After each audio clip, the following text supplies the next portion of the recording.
sur tout l'intérieur dévoilant les différents ornements et sculptures qui tapissent les murs et les plafonds, offrant un défilé de formes aussi diverses que diversifiées.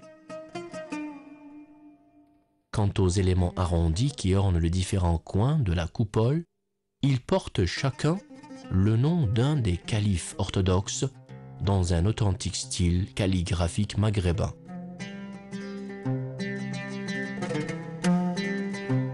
Les couleurs choisies sont vives et s'accommodent parfaitement avec les couleurs du mihrab. Les responsables chargés de la gestion de cette mosquée expriment leur intention et volonté de construire une bibliothèque du nom du fondateur de la mosquée qui servirait à conserver les plus importants manuscrits et ouvrages dont certains datent de plusieurs dizaines d'années, voire des centaines pour certains.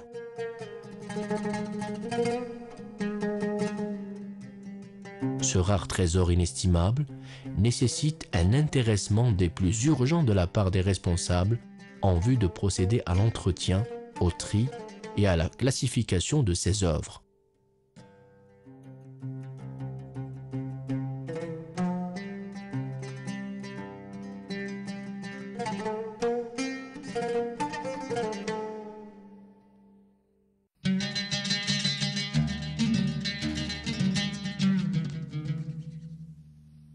À proximité de ces mosquées, El Oued regorge également de zaouïas éparpillées sur l'ensemble du territoire de la wilaya.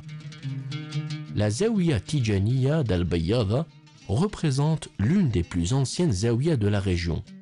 Cette zaouïa conserve encore son architecture originelle malgré l'agression du temps qui s'est égrené sur des centaines d'années. Bien au contraire, il semble même que les effluves de l'histoire ancienne hantent encore les lieux et leur confèrent beauté et splendeur.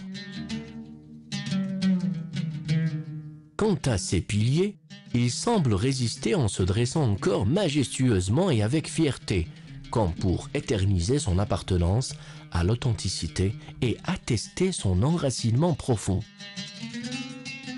Des détails au commencement interpellent le regard qui s'émerveille devant cette œuvre artistique qui traduit la beauté et la maîtrise des sculptures d'inspiration musulmane.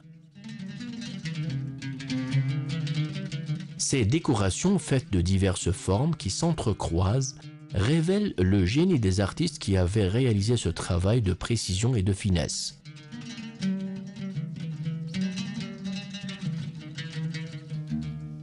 La Zaouïa de Gmar a été fondée vers la fin 1797, soit 7 ans après l'apparition de la confrérie Tijaniya.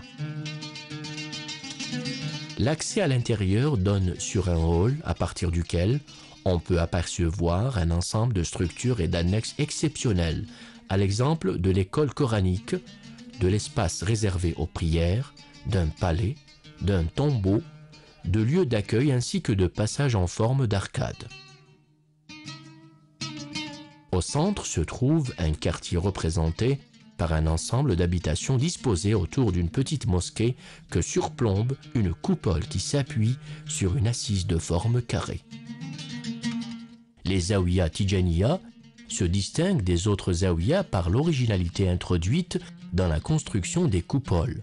En effet, cette coupole a été réalisée en forme de pyramide. Cette singularité accentue la beauté de cet élément de la zaouïa. C'est probablement la seule coupole parmi toutes celles d'El Oued qui se décline sous cette forme. L'ordre de la disposition des 7 places de la zaouïa a été fait de manière raisonnable, en concordance avec les 2 cours de la zaouïa, dont l'une est rattachée à la mosquée Sidi Ahmed Ammar et l'autre à la mosquée Sidi Mohammed L'Aroussi. Ces 2 cours s'intègrent parfaitement avec les autres bâtis de la zaouïa.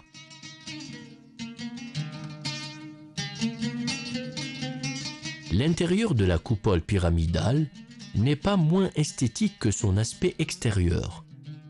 En effet, ces murs sont ornés de sculptures sur du plâtre qui se présentent sous diverses formes, rappelant des motifs géométriques ou des représentations de plantes.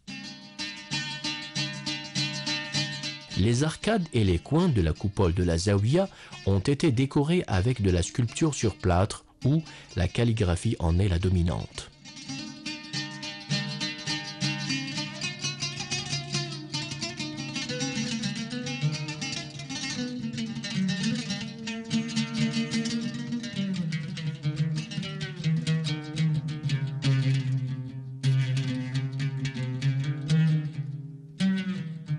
La bibliothèque de la Zawiya conserve un rare et riche trésor de manuscrits dont certains sont séculaires.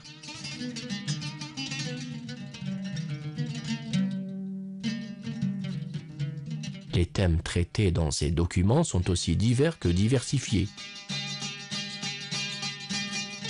Certains ouvrages sont rédigés dans un style maghrébin. Quelques-uns de ces manuscrits sont l'œuvre de savants natifs de la région qui avaient remis leur réalisation responsables chargés de la gestion de cet héritage pour les mettre à la disposition des chercheurs et autres gens en quête de savoir.